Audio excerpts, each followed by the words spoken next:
प्रधान विश्व करी राखा, जो जस करई तस फल चाखा। क्योंकि संसार के अंदर कर्म प्रधान है, कर्म से ही सारा खेल चलता है, कर्म के कारण ही सुख होता है, कर्म के कारण ही दुख होता है, कर्म ही हमें उठा करके उस परम तत्व तक ले करके जाता है, ही हमें वहां से उठा करके इस संसार में डाल देता है। कर्म के अंदर इतनी ताकत होती है, जब कोई आपका अच्छा कर्म सामने आता है तो आपको संतों के दर्शन होते हैं, जब आपका श्रेष्ठ कर्म सामने आता है आप सतगुरु को प्राप्त करते हो।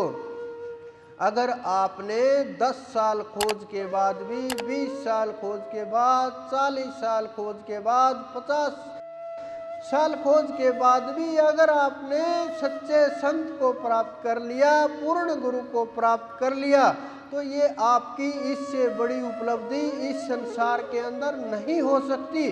क्योंकि इस संसार के अंदर पूर्ण गुरु बोलने वाले, ये बोलने वाले हम तो कबीर के अवतार हैं, हम कृष्ण के अवतार हैं, हम शिव के अवतार हैं, हम गोरख के अवतार हैं, ये देवी आ रही है, ये पितर आ रहे हैं, ये गंधर्व आ रहे हैं, ये अनंत अनेक पीर फकीर आ रहे हैं, ये बोलने वाले आपको लाखों लोग मिल जाएंगे।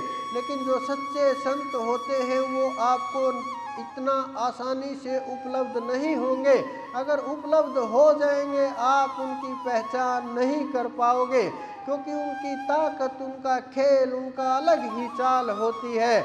क्योंकि आज आप लोग देखते हैं, अगर हम उस समय होते जब हमारे संत हुए जिनके नाम आप जानते हो, अरे हमारा कल्याण हो गया होता, हम उन्हें प्राप्त कर लेते, हम जीवन मुक्त हो गए होते, हम उनके साथ चले जाते। कितने बड़भागी लोग होंगे जिन्होंने उनके दर्शन किए, जो उनके पास रहे, जो लीला में सहायक रहे, जो जिन्होंने साथ उनका हर पल मिला, जिन्होंने उनकी शिक्षा को देखा, जिन्होंने उनकी शिक्षा को ग्रहण किया, जो उनके शब्दों के अंदर रहे।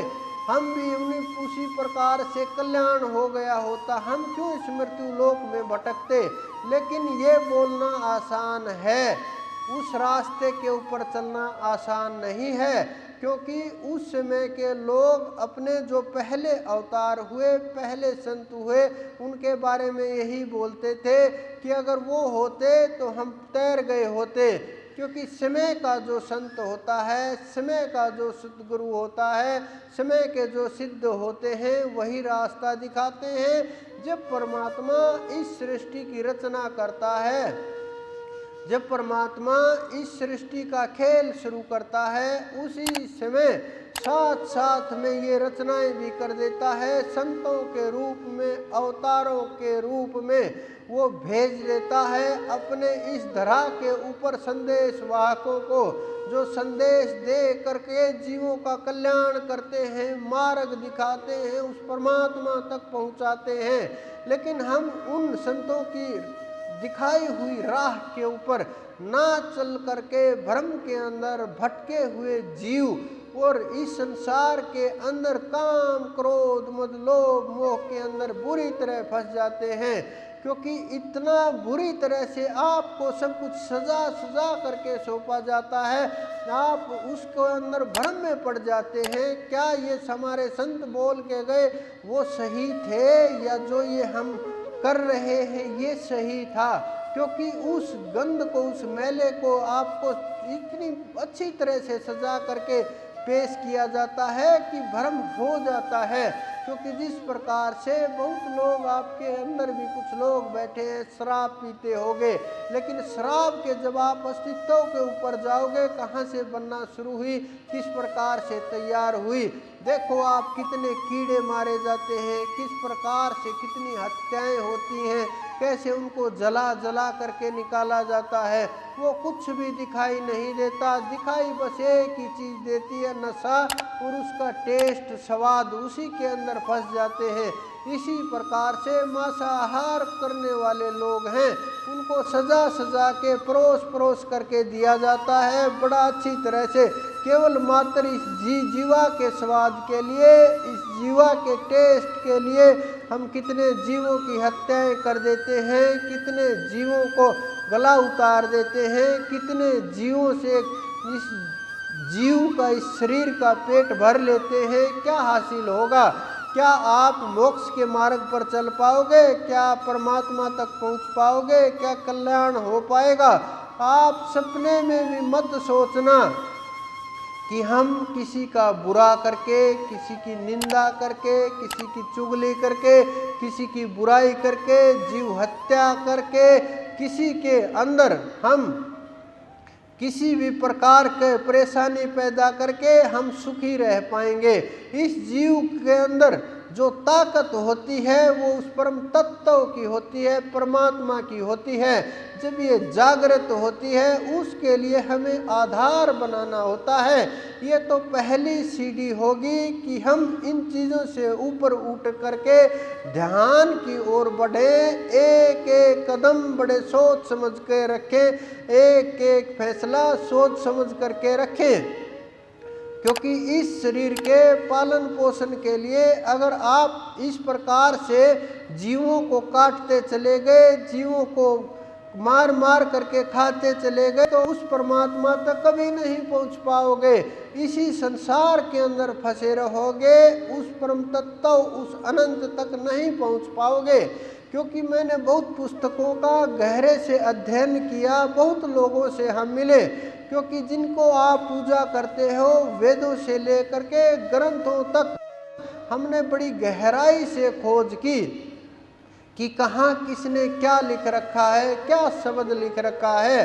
कुछ इस संसार के अंदर समय के अनुसार रचनाएं होती हैं, उन पुस्तकों की समय के अनुसार रचनाएं हुई हैं, उस समय के अनुसार सब कुछ चला है। और अगर आप चलना चाहते उस मार्ग के ऊपर, नाम को मत छोड़ना, क्योंकि नाम के अंदर इतनी ताकत होती है, ये आपको उठा करके यहाँ से वहाँ ले जाएगा। ये वो डोर होती है जो आपके हाथ पग लग जाए तो आपका जीवन मुक्त हो जाएगा। संसार के अंदर तांत्रिकों का हमने हाल देखा है, आपने भी अपने परिवार का, जीवन का, उनके पास जाने वालों का हाल देखा होगा, आप गए भी होंगे। बहुत लोग हमारे पास आ रहे हैं, वो लोग बुरी तरह से लूट लेते हैं, धन को भी लूट लेते हैं, परिवार को भी लूट लेते हैं, इज्जत को भी लूट लेते हैं, आपका सब कुछ छीन लेते हैं और आपको कंगाल बनाते चले जाते हैं और आपके साथ खेलते चले जाते हैं। बहुत लोग मैंने देखा, एक जीव के अंदर सिद्धियों का खेल शुरू कर दिया गया कि ये भजन ये करेंगे सिद्धियां हमें प्राप्त होगी। तो ऐसे लोगों से आप सावधान रहें, उन लोगों के हाथों की कठपुतलियां मत बने और उनकी सिद्धियों के लेकर के, उनके बुरे कर्मों को लेकर के उनमें सहायक मत बने। अगर आप उनमें सहायक बनेंगे तो पाप के भागीदार आप भी होंगे, वो अकेले नहीं होंगे। क्योंकि जितना करने वाला होता है उससे ज़्यादा सहने वाला होता है। अगर आप अपने विवेक बुद्धि से काम नहीं लेंगे, अगर आप अपने विवेक को ही नहीं सुन सकते, अगर आप अपने सच को ही नहीं सुन सकते, देख सकते, तो आप अपने माता पिता की आवाज़ को कैसे सुनोगे, उनके सही गलत के निर्णय को कैसे सुनोगे। अगर आप माता पिता की आवाज़ को, निर्णय को नहीं सुन सकते तो आप गुरु के कभी नहीं हो सकते।